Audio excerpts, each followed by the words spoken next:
مسکن بوده گد سلام اومدیم با ولاک دیگه یه چیه خفنی دیگه من خوابم میاد باشه من Swear I won't forget this, why do I regret this? In my mind reckless, thoughts are feeling endless. Sitting up I'm breathless, anxiety's infectious. I feel so defenseless, betrayed and نخورم بچه آپلود نمیشم الان یه بنزین بزنیم بعد بریم قهوه بخوریم من ببینم ببند دهنت دیگه مغز برم بچه گهوه رو زدیم پر گودره بره پایین گهوه رفته پایین گهوه رو زدیم پرنج گودرت من گهوه رو میکنه اومدیم با کلیم سلام شما مسکن بودای گلوندم که خیلی خوب شدیم پرنج اینا رو سلام ها رو دادیم برنامه آب سلام برو چای داریم گو بسته فلاکس داریم اون چپشه علی چپت میکنه راستی بچه اون چپشه نمیدونم اول ویدیو گفتم یا نه وان دقیقه فلاکس آوردیم هولا اونجایی که ما همیشه میریم بیرون و 5 تومن 100 تومن اینطور پول چایمون میشه فلاکس آوردیم آره دیگه دعوامون علی نبود نیاوردیم من دم بندم من قند آوردم نبات میآوردیم حال نمیده دیگه میریم چای میخریم الان باید نبات باشه وا کنم آره من الان یه چیزی مثل تریاک خوردیم انگار یه قهوه 100 روبوستا سگی قهوه سن خود آره سن خود داده بهمون لاین سن خود بوده به جای 100 روبوستا برنامه آبشاره میخوایم بریم یکی از آبشاره خفن تهران رو بهتون نشون بده تو تهران نیست بیرون تهرانه ولی به هر حال فاصله تا تهران 45 دقیقه ببینم کی میفهمه کیو دیدید این مکان ها رو بهتون نشون بده بابا لایک کنین کامنت بزنین سابسکرایب کنین پیج اینستاگرام هم اینجا میاد حتما فالو بکنین بعد بچه این لرزش گوش گیمبالمون داره میاد دیگه لرزش پرزش نداریم بابو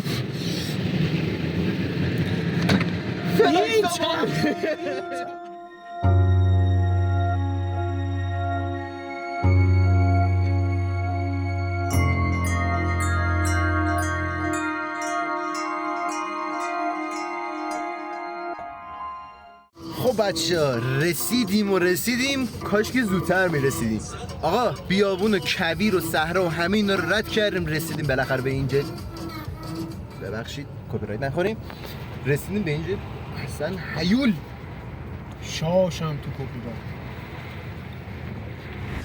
خب بچه ها ما تقریبا بگی نگی رسیدیم از شانس گوهمون بهتون بگم میخوردیم آره از شانس گوهمون بگم جاده اول بسته بود نمیتونستیم بریم 1 ساعت دوباره رانندگی رسیدیم به جاده دوم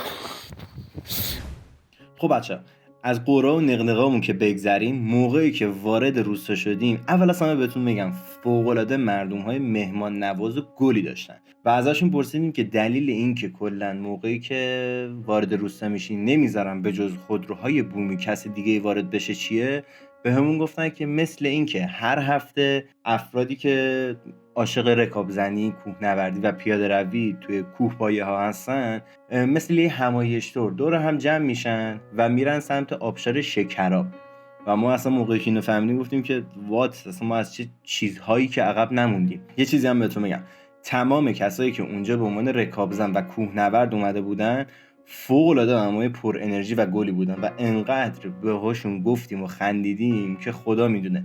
نشد فیلم بگیرم شرمنده. ایشالا ولاگ بعدی پارت دومشو حتما میخوام بذارم و اگر که خواستید البته تو کامنت ها بگید بهم.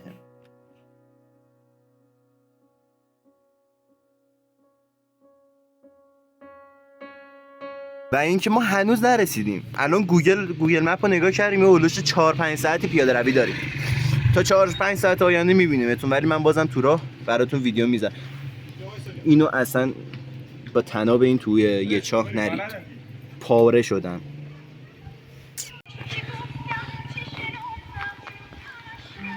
از دیوونه بازی‌های عجیب غریب میثم که بگذریم میخوام راجع به آرامش دیوانه‌وار این مسیر بگم. توناژ رنگبندی که تمامی درخت‌ها به خودشون گرفته، آرامش، سکوت و انرژی مثبت فوق‌العاده زیاد این مسیر باعث میشه که کلاً تمام انرژی منفی خودتو دور بریزی و یک روز کاملاً پر انرژی شروع بکنی. و تمام افرادی که به عنوان کوهنورد و کلا رکابزن وارد این مسیر میشن اونا هم فوق‌العاده خوشگفتار و فوق‌العاده آدم‌های خاکی بودن. من که راضی بودم، ولی خب اگه میگم شما هم اگه کلا به اینجور چیزا علاقه دارید برید. من به عنوان تجربه اولم واقعا راضی بودم.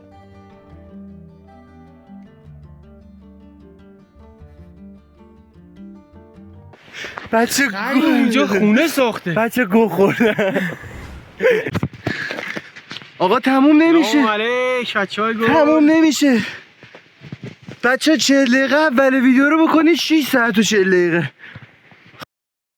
علی میسم دهنی. ببین از اینجا موقعی که ما از دم در خونه راه افتادیم به من گفتش دیدم با کاپشن اومده. بهش گفتم مثلا اینقدر سرده، گفت آره به توصیه میکنم که با یه چیزی بیای. بعد من هودی پوشیدم، کاپشنم آوردم.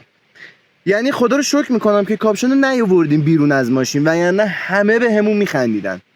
بچه یه چیزی بتونه خجالت آب شدیم. البته علی آب شد، من نشد. تا همین 2 دقیقه پیش تو به گوه خوردن افتاده بودی. طرف با یه بنده خدای دوچرخه سواری آشنا شدیم، 60 سالش بود. میگفت از خیابون ارتش، از بولوار ارتش تا اینجا رو رکاب زده اومده. خیلی حرفه. تا جانباز شیمیایی، ریه شیمیایی. بعد میگفت نفس تنگی دارم. از ارتش تا اینجا رو رکاب زده. منم معدم شیمیاییه. اصلا از خجالت آب شدم. یه 2 ساعتی باز سوراهیم. از مسیر بازم ازتون میگیرم، ولی حتما من اصلاح بیای. میکنم تو مسیر براتون میگیرم. از مسیر ازتون براتون میگیرم. آره. در کنید سمت منو دیگه. من الان گشتم، نهار نخوردم، کوف نخوردم. نهار ساعت 3 بچه‌ها، ساعت 2. ما از ساعت 9 صبح داریم حرکت میکنیم بیایم اینجا و الان ساعت 2. برنامه رو به این چیدیم که 12 برگردیم خونه و ما هنوز نرسیدیم. حالا چه برسیم.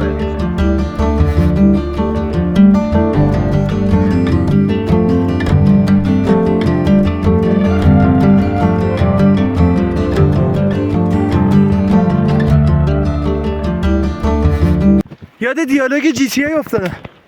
پا بزن عشقا، فقط باید پا بزنی. اینجا سینه هم مثلا جواب نمیده. انقدر پا باید بزنی که پا بزنی. بیا بکرم این راحتیه. خب رسیدیم بالاخره به امامزاده. خدا رو شکر یه جا هستش که غذا پزا میدن، البته املته ولی خب کاشی به هزیچی. و اینکه یه غذایی بخوریم، یه استراحتی بکنیم، 100% تاپشارشو میریم. و اینکه یه چیز فکت باحال ما نمیدونستیم. توی کوهنوردی هر موقع اومدید حتما باید پول نقد همراهتون باشه. ما نمیدونستیم، چون اینجا نه کارتخوان داره نه آنتن میده. و طرف دمش گرم اومد گفتش آقا بزنید بریدش. بعدم شاید میخواد حساب کنی، نمیدونم پشت دخیلش چیه. هنوز در اطلاع نیستم، ولی خب چای آتیشی، املت آتیشی، همه چی. اصلا نه املت آتیشی نیست، املت گازیه. همه چی عالی، very nice, good، به یام نگه. من خیلی اهل کوهنوردی نیستم. منم نیستم. اوج فعالیتم منچ بازی کردنه، ولی خب 2 دقیقه پیش میگفتی شطرنج که همونه دیگه، یه خانواده است. ولی خب حال میده، حال میده. حتما بیای، اینجوری میشی. اصلا من مردم، من دارم میمیرم، یعنی تمومم. به این درازا که میبینید من دیگه نمیشه که دراز کشیدم و اینکه جدی پاهمون داره کسکس میکنه. خدا رو شکر تخت داره و اینکه میتونیم یه ذره استراحت بکنیم. امامزادهش اصلا امامزاده نیست بچه، بیشتر حالت مثلا دیدین توی مسافرت میریم ایستگاه حالت چیز داره اونطوریه. و اینکه از میگن که از امامزاده تا آبشار هلوش 10 دقیقه راهه. شما حالا یه استراحت بکنید 10 دقیقه رو به نظر من میارزه. هممون ترکیدیم، جفتمون ترکیدیم. و اینکه میگن که از امامزاده تا آبشار گفتن که 10 دقیقه راهه. ببینید 2 ساعت و نیم 3 ساعت پیاده روی داره، جدی کوهنوردی داره. ساکت شو ساعت ما 5 بچه- قدم میشستیم. آره اینم هست، اینم 2 ساعت دیگه، 1 ساعت و نیم 2 اگه ساعت. یک کله بیاین یک کله بیاین، نه یک کله بیاین 1 ساعته. نه یه یک ساعت هم نیست. روزش ما ساعت 12 حرکت کردیم از جایی که نذاشتن. اگه از جایی که وارد مثلا روستا رو بستن که نمیذارن ماشین مثلا غیر بومی اینجور چیزا بیان، بخوایم پیاده روی شروع بکنی و وایسید و مثلا نما لذت ببرین، مثلا جای دیدنیشو عکس بگیرین و فلان اینجوری 2 تا خرت و پرتن بخرین، ولش 1 ساعت و نیم راه، ولی یک کله بیاین بالا.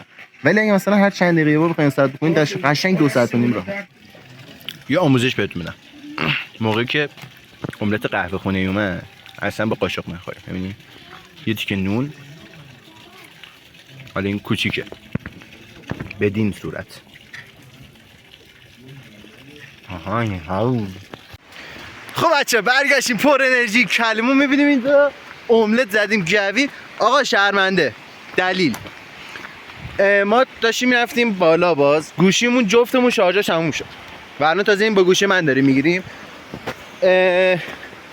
اومدیم پایینتر، خیلی پایینتر، گفتیم که آقا گوشی بزنیم بذارید توی حالت امامزاده دوست داشتنیمون که شارژر نداشت. ما خودمون که شارژر هممون نبود، گفتیم بریم پایینتر شاید داشته باشه کسی.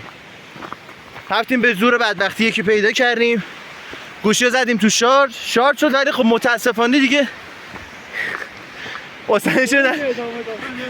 باسنشو نداشتیم 3 ساعت بریم بالا. آقا خیلی رسیدیم به امامزاده، قشنگ از امامزاده تا آبشار 10 دقیقه قشنگ پیاده روی راهه. پایین اومدن خیلی راحته. و اینکه مرسی که تا اینجا ویدیو همراه ما بودید. ادامه داره ویدیو ادامه داره. بریم پایینتر، اونجا 2-3 جای باحال دیدیم، اونجا رو بهتون نشون بدم. پایین ولاگ اونجا بهتون میگم. فعلا اینم نمای کوهش. اصلا کوهو ببین، ما انقدر اومدیم بالا. میثم هم که خب بچه ما دوباره رسیدیم پایین کوه، رفتیم که از سوغات و تمامی چیزهایی که کلا توی همون روستایی پیدا میشه ویدیو بسازیم و فیلم برداری بکنیم. و اینکه متاسفانه دوباره گوشیامون شارژش تموم شد توی مسیر. نشستیم سمت یک حالت قهوه خونه طور بود، یه شارژر پیدا کردیم، دوباره گوشیامون رو زدیم تو شارژ. ولی خب دیگه تایم نشد، خیلی دیر وقت بود، ساعت هولوش 5 میشد و اگه می‌خواستیم کلا حرکت بکنیم به شب می‌خوردیم توی اونجا و نمی‌شد فیلم برداری کرد.